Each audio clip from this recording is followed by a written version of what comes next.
ago, the Nigerian Football Federation raised the expectation of so many Nigerians when it asked its technical committee to recommend foreign coaches for the Super Eagles of Nigeria. But also, weeks after that, more than a month, Nigerians are now opening chapters of lamentation. And on that note, I welcome you to Nigeria Super Fans Forum. My name is Oluwafemi Ashaolu. It's not a sweet one. Weeks, more than a month after Nigeria failed to pick a ticket to the Qatar 2022 World Cup, a technical advisor for the Super Eagles of Nigeria is yet to be announced, not even to be appointed. Kayode Gundare is very much around.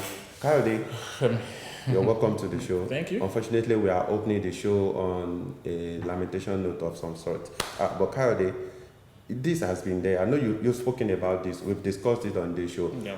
But now, ex-internationals are now calling on the Nigerian Football Federation to allow Salisu Yusuf, whose appointment has also been questioned in a lot of quarters, to take charge of the Super Eagles 2023 AFCON qualifier. The first game, that was against Sierra Leone, that will be taking place on the 9th of June. That Salisu Yusuf should, of course, in a position, is the assistant coach of the Super Eagles, is the under 23 coach, and of course the Chan coach, which a lot of people have also questioned that how can you give an individual 3 positions when it's not like there are no other candidates. For that aside, Kayode, we are where we are again. Well, we are where we are, and where we are is a result of where we choose to be. Femi, like you said, I said this severally on this show that the NFF, they have this. How do I put it, that you can easily predict them. Actually, you can predict. They are so consistent in their inconsistency that you can easily tell. You can easily tell. I told you. I said, you know what? At the end of the day, we might. I actually said probably we might have to go and bring back a Guavan. You see, the thing is, if Dosu and the other person, should take charge, then what they are inferring is that we do not need a foreign coach. And this, no, they said until a foreign technical advisor. When will that be? They will say, okay, until a foreign technical advisor is appointed, until this sentiment will run through, until we lose a game. Then everybody will start shouting, we need a foreign coach, we need a foreign coach, blah, blah, blah, blah. The NFF will fly a card where we are interviewing 4 people. Mourinho is being interviewed in London. Alex Ferguson will come. Arsene Wenger will come. Then everybody will pipe down. At the end of the day, the circle continues. Femi, we have walked this path before. We knew what happened at the end of the day. And I still keep saying it now that bottom line is, Femi, whether you like it or not, forget whatever anybody tells you out there, the NFF do not have money to employ a coach. It's been said that the sports ministry, will be the one responsible for the payment of the new coach. Why? But what we are even hearing right now is that there is interest, there is some kind of tussle between the ministry and the NFF, because it seems some people in the NFF want a pasero, while the ministry thinks that other coaches are not being given a level playing field. Hold on. The NFF, the ministry will pay for the coach. Meanwhile, in the last 1 year, I've been at occasions where PNIC has told us that the NFF is self-funding to like 92% self-funding. Yet the ministry will be responsible for paying the coaches. What sort of voodoo economics is that? Yes, sir. That's one aside. Secondly, is it the Ministry of Sport or the Ministry of Football? Because the minister seems to be taking too much interest in football. Fine, I agree football is the king of sports for Nigerians, but then you should not do this at the expense of other sports. Because at the end of the day, football is only one medal at any Olympics. You cannot win the gold and the silver at the same time. You can only win gold, you cannot win silver and bronze. So I think the NFF, this is a war that we do not need. We should be talking about progressing. And like I said, I'm not even sure a coach is the problem that we have as of now. What we need is a blueprint. There are some questions I told you, Femi, that we need to answer. 3 questions actually. Where is our football now? What is the state of Nigerian football? That question must be answered. Where are we taking it? what's the picture that we can paint? What's the future that we see Maybe the for next our 5 football? years. Next 5 years, next 10 years, next 20 years. Where do we want our football to be in the next 20 years? Then how do we intend to get there? Those 3 questions, if we don't answer it, forget. We'll just come here and be speaking English, Femi. The truth is, those are the questions we have to answer. But people like you have been responsible for that because you've Now it's on many victim occasions blaming now. turned down the request for you to pick the NFF president form. Okay. Kayode is still talking about the Super Eagles of Nigeria. We knew it was going to happen eventually, and it happened. FIFA has fined Nigeria 64 million naira Yes, exactly. for the crowd trouble in the second leg of the 2022 World Cup playoff against the Black Stars of Ghana at the Moshood Abiola Stadium. Some people are saying the players should pay that money. Whoever said that is not serious. Why should the players pay? Because they did not win the game. But Femi, don't That forget. they provoked the fans. I do not agree that it was provocation. No, I think we were just being silly.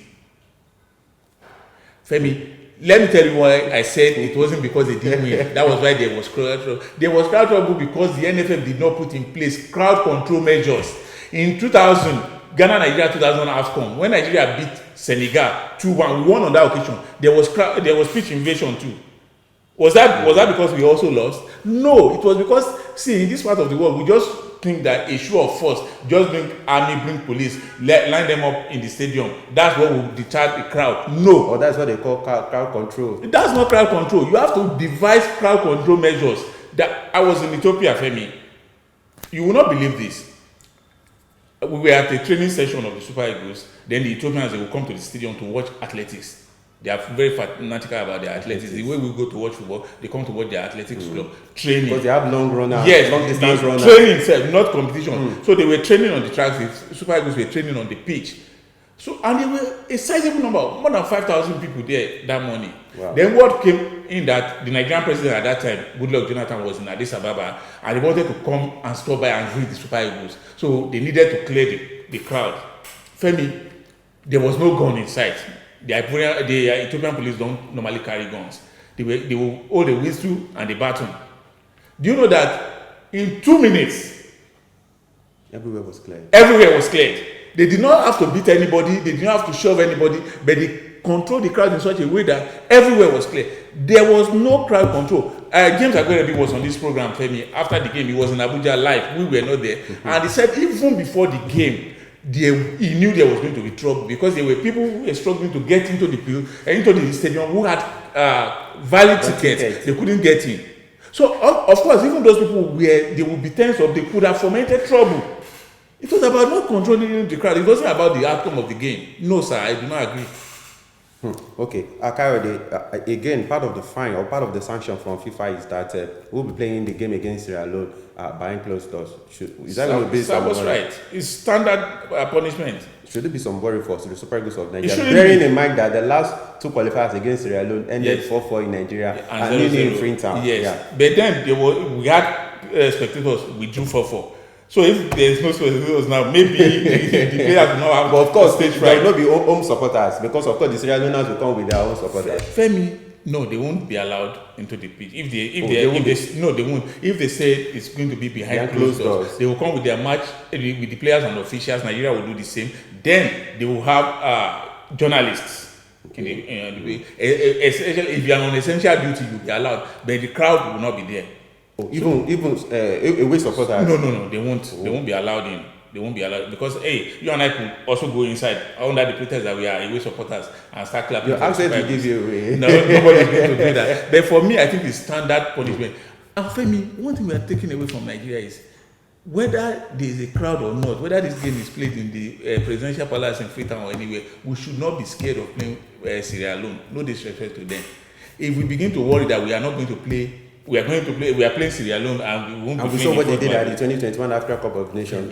They were fighters. Femi, there's a problem if we are scared of playing Sierra Leone because we are not playing in front of our. But they said there are no longer minors in football. There are minors up to tomorrow. Sierra Leone against Super Eagles of Nigeria. Femi, forget it.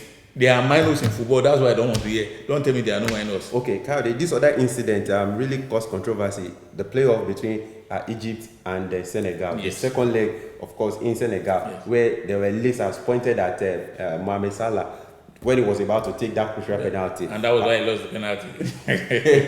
He played the penalty to the high heavens. And of course, Senegal have been fined £143,000. But again, people have been saying, is that justifiable? Femi, you see, I told you something when we were having this discussion of I said, when you treat equal unequally, there's a problem.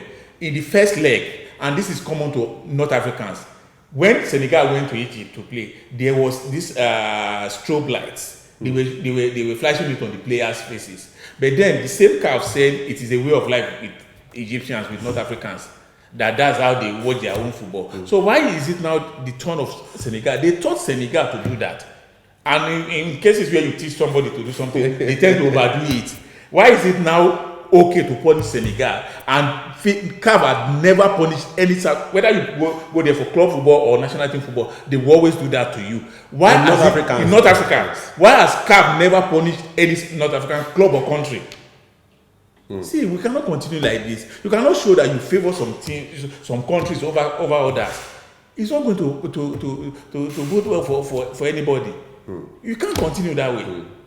This is one punishment that was totally unjustified. I wish Senegal would grow some balls, drag this matter as far as they can, take it all the way to the court of arbitration for sports. Let us subject it to a court of law. You cannot do that. And of course, the Egyptian Football Association, they are accusing FIFA of turning deaf ears to the allegation that some of their players were racially abused in that encounter. Of course, good news coming from Ghana. The GFA have been able to reach an agreement with Borussia Dortmund in order to allow Otto to be in charge of the Black Stars for 18 months. And of course, also, Chris Hughton has also agreed a deal with the GFA. Of course, he is now the substantive technical advisor to the Black Stars. So you can see Ghana, they are really preparing for the 2022 World Cup and of course the 2023 Africa Cup of Nations qualifiers. Let's quickly go on this very briefly. We'll be back to discuss all this. Please stay with us.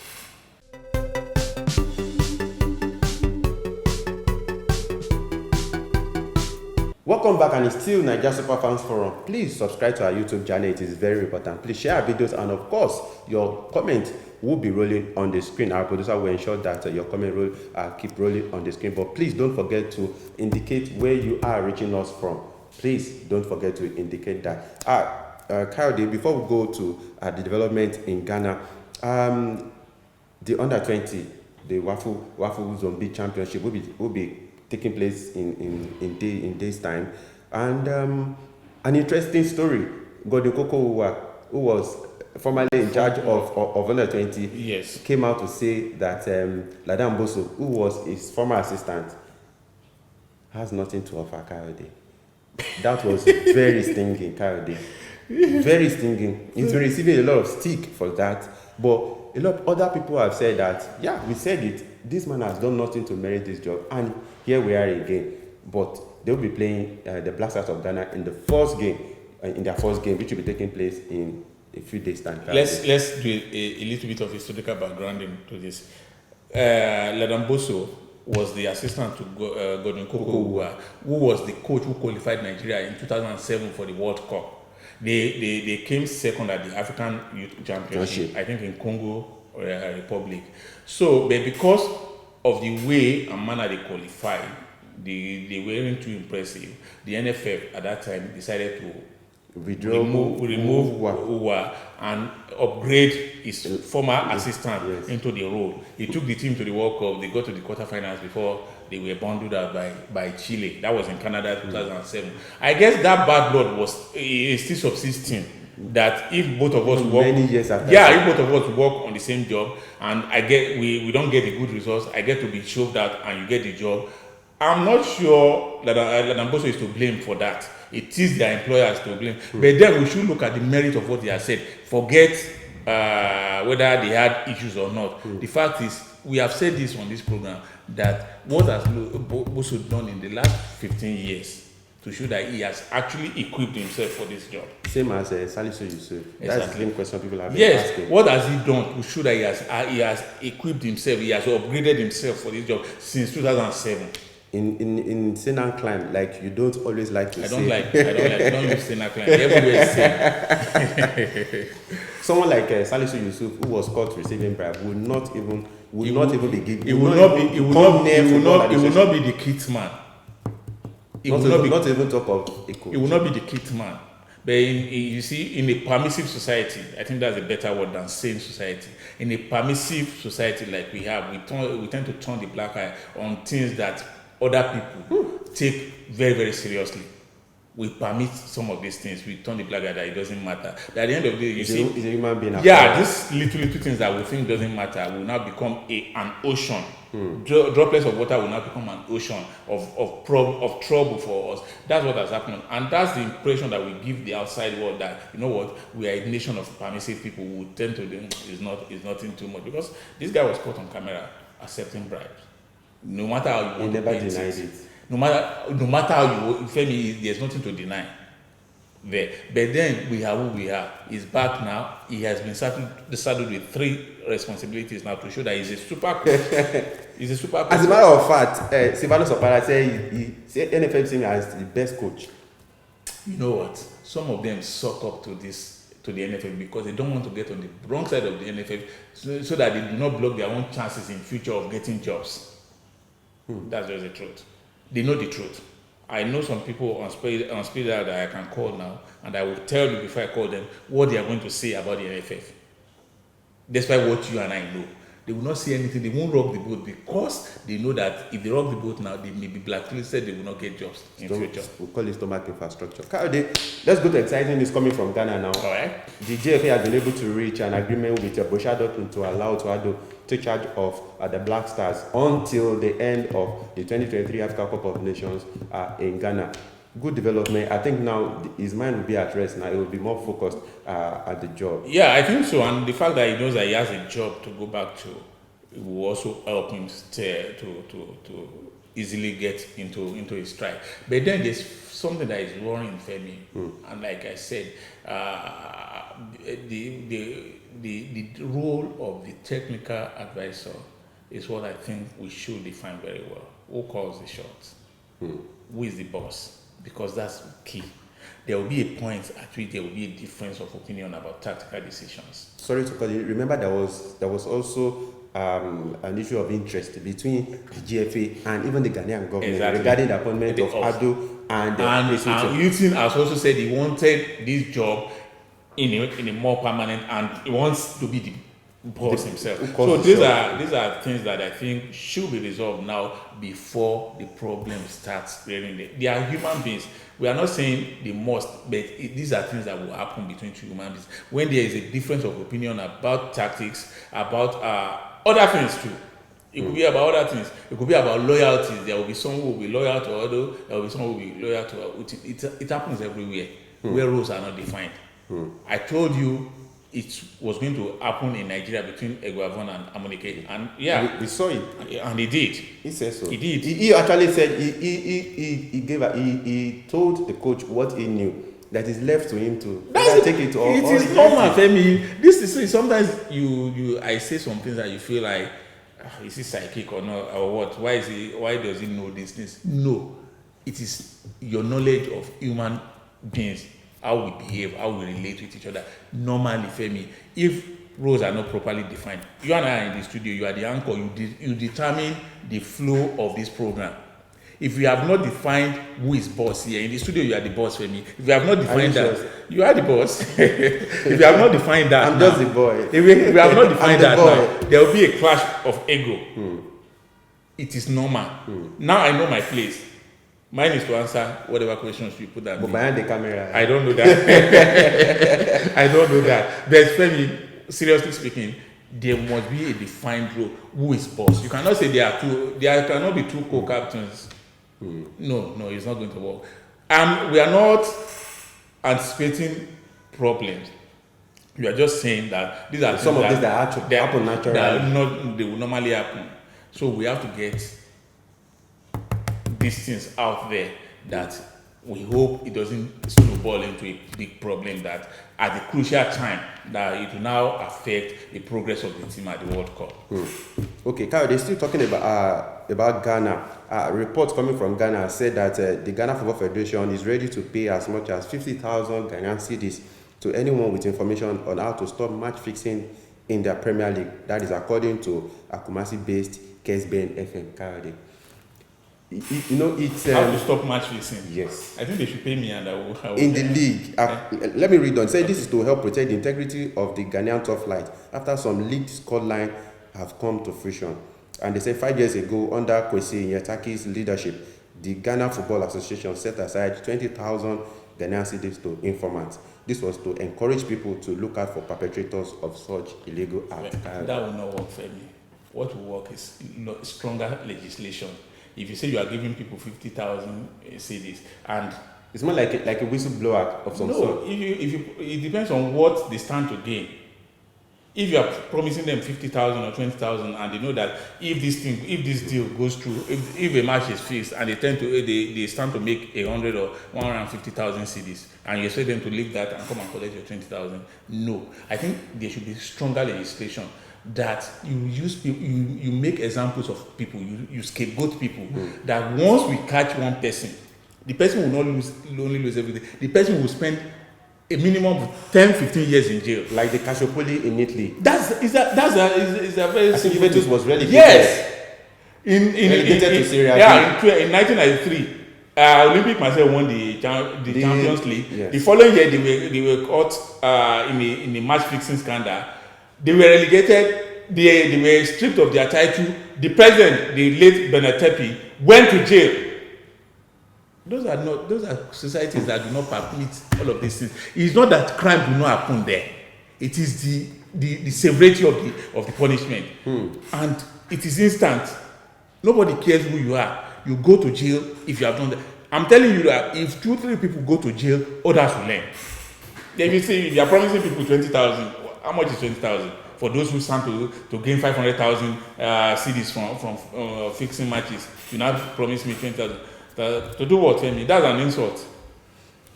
Let's talk to our Ghanaian viewers. What do you think about the agreement between the GFA and Borussia Dortmund to allow Otto to continue for the next 18 months, as well as Chris Hughton, of course, becoming the substantive technical advisor of the Black Stars? Are you worried about what Kayode said, that at some point there will likely be clashes of interest as far as that is concerned? Okay, still talking about the Ghana Premier League, Kayode, Sadiq Adam is talking about the welfare of players. I don't know why it is difficult for us to look at some of these things. Really, Nigeria, Ghana, I'm serious. In 21st century, some of these issues, maybe I should let me quickly read the quote. He said 98% of players in the Ghana Premier League are struggling to survive. Yeah. He says any move that will ensure a somehow better life is thus an improvement. They need to sort out hunger first. It's the first success. And he was referring to a player in the Ghana Premier League who will be joining a second team of Cincinnati in the United States of America. Normally, how would you rate that? For me, I tend to agree with Sadiq most times, because I think we're on the same wavelength. See, when we were talking about how to strengthen the league in Africa the other day, I mentioned 3 things. I said you have to think about the welfare of the players, think about the pitches, the facilities where they play, and put it on TV. And put it on TV. The most important one is the welfare of the players, because for me, we have a league because we have players. You can play a match without the club chairman. You can play, in fact, in some extreme cases, you can play without a coach. But you cannot play a match without players. They are the most important unit in that value chain.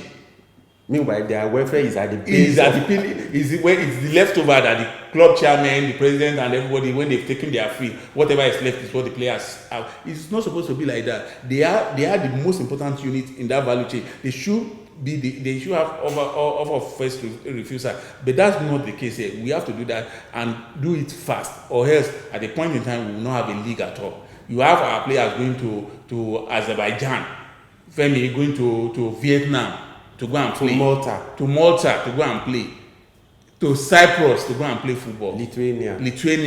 Femi, apart from the fact that these players get, and what they get there is also stipends anyway, you understand, but the fact that stipend is regular. Some of them get as little as $2,000 a month, $3,000, $4,000 a month. But because it is regular, You understand? They take it and they come back to Africa, they go to Ghana, they change it to cedis, plenty money, they come to Nigeria, change it to Naira, plenty money. So you think they are living like they are not. Most of them, by the time they pay bills, they hardly have $1,000 left in their account every month by the time they finish paying bills. So we have to look out for the interest of these players. And that's why I talked about having a policy on football. And you expect such players to become the new Cristiano Ronaldo. It's coming now. Let's talk about a game, week 28 in the Ghana Premier League. Kayode, Great Olympics will be, of course, they will be hosting Berecom Chelsea. Beckham United will be hosting House of Folk. That will be very interesting. That's second game against Todd. Yeah. Wow. And we have to see that game. Yeah, we have 11 Wonders. Of course, they will be hosting Karela United. RTU will be traveling to face Dreams. That is RTU, Kayode's club. My adopted team. Bibiani Gold Stars will be hosting King Faisal. Ashanti Gold will be traveling to face Medema. Elmina Sharks will be hosting Wafa, while Ashanti Kotoko, the leaders, they will be hosting Edwana Stars. And of course, we have Accra Lions versus Legon City. Kayode, I think the game of the week should be Beckham United versus House of Folk. Yeah, that's the game. Certainly. That's the game, bro. That's the game. And House of Folk, I'm sure they will want to consolidate on the game they had last week. Yes, they've had a decent run so far. So I think they would want to continue that unbeaten run. And for me, I am really rooting for them. Mm-hmm. For Ashanti Kotoko. Yeah, I am. But then House of Folk, I mean. For House of Folk, but then for Beckham United to be where they are at this stage of the season, you know that they also have something to offer. So it's a game that everybody should try and see. Week 27 in the Nigerian Professional Football League, we have Enugu Rangers will be hosting Atlant. Remo Stars, they will be traveling to Abia to face Abia Warriors. Lobby Stars will be hosting Katsina United. Eyimba, of course, they will be traveling to face league champions or league holders, Akwa United. Gombe United will be hosting Kayode's team, Sunshine Stars of Akure. Remember? Oh, no. Shooting Stars. So Gombe United will be hosting Shooting Stars. Now Kayode's team, Shooting Stars, of course, they will be hosting Niger Tunnel. Remember last week they went away to Accra to get a point. They play a 0-0. Kano Pillars, the troublemakers. I will continue to call them troublemakers until they repent. Kano Pillars, they will be hosting Kwara United. Remember they've been banished to Abuja until further notice. Rivers United, of course, the league leaders, they will be hosting. This is top bottom Kayode. Rivers United versus MFM. Only God, even prayer, I'm not sure if prayer can do what is. Vicky Torres, they will be hosting Dakada. While Plateau United, who are, of course, on the trail of Rivers United, they will be traveling to Nasarawa to face Nasarawa United. Kayode, which one stands for you as the game of the week? For me, personally, I think the game between Shooting Stars and Gombe United, and I'm going to tell you why. Shooting Stars, Niger Tornadoes. Niger Tornadoes, sorry. Yeah. Because these two teams, they were in the lower division last season. They both got to the playoffs. They played the final of the playoffs. Tornadoes ran away with a 3-2 or 3-1 victory. I think 3-1 victory against 3SC. So this is payback time now. This is payback time. And they're playing at home. And they're playing at home in Ibadan. So, and there'll be plenty of Amala. They've been on the run now. They've been on the run now. So they say that they can finish in the top half of the table if they have this strong, if they sustain this strong showing. And you know, they have this feeling that Tornadoes are just there for the picking if they get their ass together. So for me, I think it's going to be a massive game for 3SC. Although in the summation of things generally, it doesn't affect the table anyhow. Yeah. Okay, Kayode, as we run off from the studio now, let's talk about some African stars that will be involved in a very crucial game. It's a make or bust situation for them right now. Crystal Palace, Watford. We've talked about Watford. You saw the Crystal, but you said they will be relegated, and it is looking so. But of course, reference hopefully maybe reference and of course Jordan, you'll be able to do them some favor. You know, we have a host of African players. I'm not sure there's any favor that can save Watford. they have already booked their place in the championship. But US Ismail Assar and Emmanuel Dennis, they've been two standout African performers in that team. Do you think they should move? I expect them to move, but it's not as easy as we always talk, Femi. You have to find a suitor, somebody who wants you. You can't just say, I want to move. You have a contract with Watford. So you have to find a suitor. The suitor must be able to meet the asking price of the club before you go. So you can't just say, I want to move simply because I've impressed. Paul Onacho in Belgium scored almost 30-something goals last season. He's still in the same club. So it's not just by the wish of the player alone. he must find a suit up. Hopefully, they will get one of those smaller teams in the Premier League to snap them up. We have four African stars at Liverpool. They are still on the neck of Man City to give up the title. Liverpool will be hosting Tottenham Friday. Big match. Big match. What do you expect? Liverpool, I expect Liverpool win. I remember Tottenham, they're also chasing Arsenal for the last Champions League place in England. Because see, Liverpool, they've shown over this. They're in the Champions League final. Yes, they are chasing it on all fronts. Although their exertion in midweek, chasing the quadruple their exertion in midweek in the Champions League, I hope does not take a toll on them now, because it will be fatal for them if they do drop points now. That means that's one title out of the window. Leicester, Everton to fighting for survivor. Alex Iwobi. It's been spectacular over the last few games. Yes, I seriously, because of bearing in mind that Leicester will be involved in a conference league clash, so there could also be some exhaustion. Probably because of Frank Lampard, I want this team to stay up. They are a big team. They're one of the few teams that have never been relegated from the Premier League. I don't want them to go down this year.